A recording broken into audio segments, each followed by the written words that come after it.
enough about that. Speaking about the trade deadline, it is February 6th. That is coming up pretty quickly.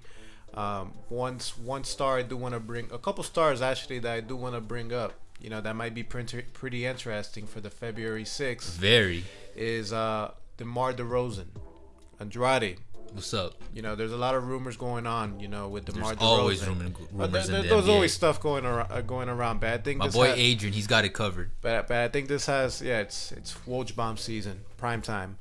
Is DeMar DeRozan, Andrade? Where do you think is maybe like one or two favorable destinations for him to be traded to, if he had a choice per se, or if the fans had a choice for it?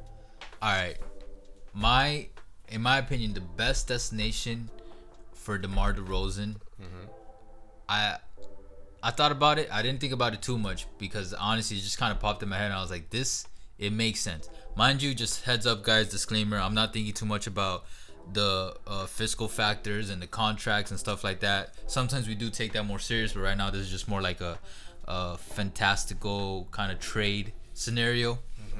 And I really think DeMar could fit in really well in the Los Angeles Lakers. Okay, that's interesting. The thing is, it is, and here's the thing: it's like people sleep on him because he doesn't focus too much on the two big aspects that are in the NBA game today, which is 3-point shots or close-up drive-ins. And even though he can do both, his specific butter is the mid-range, and people sleep on the mid-range now. But the thing that's beautiful with DeRozan's game is that his mid-range is consistent, it's smooth, it's pretty high percentage. And if he goes to the Lakers, slot him into that shooting guard position with LeBron and AD, that gives them their potential third consistent scorer that they still haven't figured out with Kuzma. Because Kuzma is still up in the air, has his nights, sometimes doesn't have his nights. They keep talking about it, if they're going to stay with him or not, blah, blah, blah, blah, blah. Look, you put DeMar in there, he's 30 years old, he's a seasoned vet already in the NBA. He's hungry. I don't know DeMar, as a person. I've never met him, but I think we could all agree, any NBA fan could agree that guy is hungry for a fucking championship ring after seeing the team that he helped build win one the year that he got traded. Obviously, he was a big reason why they got traded and a big reason that they won by trading him. But he's feeling some type. He's got a chip on his shoulder. I agree, but I mean, a huge deterrent when it comes to that, and like what Andrade was saying is that with the whole thing with the contracts is the Lakers don't have any picks and they don't have enough pieces to be able to do that. Wow, but we want that to happen. It's I'm just thinking as a fit, like just best fit destination for me is it would just be sliding into that Lakers. Okay. And maybe they could figure it out because they're not happy from what I keep hearing I don't think the Spurs are happy with LaMarcus and DeMar together, and I don't think each of them together are happy because they're just not. The stats speak that every time they play together, they just don't get better as a duo when they're both present on the court, which is crazy. So DeMar, because of his offensive capabilities, his hunger, and on top of that, it adds a little more star power to the Lakers because this guy is definitely more popular than Kuzma. Yeah. And here's another thing: LeBron likes playing with vets. At this point, that's something everybody knows about about LeBron. And guess what? You put DeRozan, I'm pretty sure that's a guy that LeBron, when if he came to the team, he would trust, he would work with, and he'd be like this is a guy I fuck with because it's DeMar. Gotcha. And so yeah, what about you? What do you think is the best fit destination for DeMar DeRozan? I'll say two places that I have in mind. The first place I got in mind, believe it or not, are the Orlando Magic. They got the package to be able to possibly be able to entice the Spurs to be able to do it. They have a enticing young piece in Aaron Gordon. They got first round picks. They got a promising big man in Mo Bamba. They have enough pieces per se to be able to get DeMar DeRozan from the San Antonio Spurs.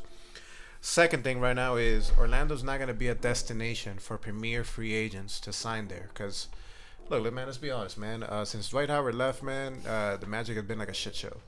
They've been kind of like Yeah, they made the playoffs last year. They had a couple of seasons where they did all right. Yeah, it was one of those playoff appearances that like kudos, but it doesn't. Kind of like the Heat in like 2016 or whatever. Exactly. Not a lot of free agents are gonna be thinking, yo, let me put the Orlando Magic as my premier destination. DeMar Derozan brings them a star on the wings that they haven't had in. When's the last time they had a star wing player? T-Mac. Yeah, T-Mac. I was about to say Penny, but yeah, T-Mac was after. Yeah, T-Mac was right after, and in addition, I mean, you can throw in a Hercule. Was that his name? Turkoglu? Nah, man. He's more like a six man. But Yeah, but you know exactly what I'm saying. And they already have kind of like a borderline star in the big man Vujicic. Oh, I was gonna say Aaron Gordon. I think with the way how DeMar plays, I think that they'll make a good duo per se, because Vujicic, he plays on the inside, he could shoot the threes. DeMar DeRozan, he's more of a slasher, has the mid range. And you know what? It might work out, for the favor of the Magic. It might. I'm not gonna say they're gonna be championship contenders. By no means are they're gonna be that. Damn, so you're just throwing my boy DeMar to like another team where he's just gonna. Be there. However, it's gonna increase, the Magic. It's gonna make them relevant in the East again. It's gonna make them an interesting team to watch in the Eastern Conference. Where it would make them relevant too? Where? Los Angeles. Yeah, but come on, man. It's you have a shot at a championship. I feel you, but it's like, look, man, the salaries are just not going to be able to match up. We got to bring some sort of, realistic thing to this. Second place I got in mind as well is this more like a nostalgia type of thing, is for DeMar DeRozan to return back to the North, to Toronto Raptors. They do got the pieces, maybe like a package of Serge Ibaka, Norman Powell, and a first round pick. Might be able to entice the Spurs to be able to do it. DeMar DeRozan might fit well with rising star Siakam. It's gonna bring that's another star that you're bringing up there. Because back to what I was saying with the Magic, the Raptors are not gonna be a prime time destination for free agents. DeMar DeRozan has played over there. And with the basketball IQ that Marc Gasol has, it might match pretty well. So I would say those two places, the Toronto Raptors and the Orlando Magic, might be two favorable, realistic trade destinations that might be a win-win situation for both teams. Especially, I think Toronto. But I don't know if he would want to go back to Toronto after, or not even whether he would be happy to go back to the city because of how everything went down. You feel me? I get you, but hey, it's especially with Ujiri. It's not up to him. He's getting traded over there. I feel you, but and you know what? He's gonna be going talking best fit, and the Raptors are a little bit more higher up on the pecking order than the Magic. Yeah, especially over the Magic. So hell yeah. Who knows, man? He might have a chip in the shoulder. Be like, hey, back with his biffle. You know what? Kyle Lowry, that's his boy. DeMar DeRozan. A very smart, a rising superstar, Pascal Siakam. Hell yeah. And Marc Gasol.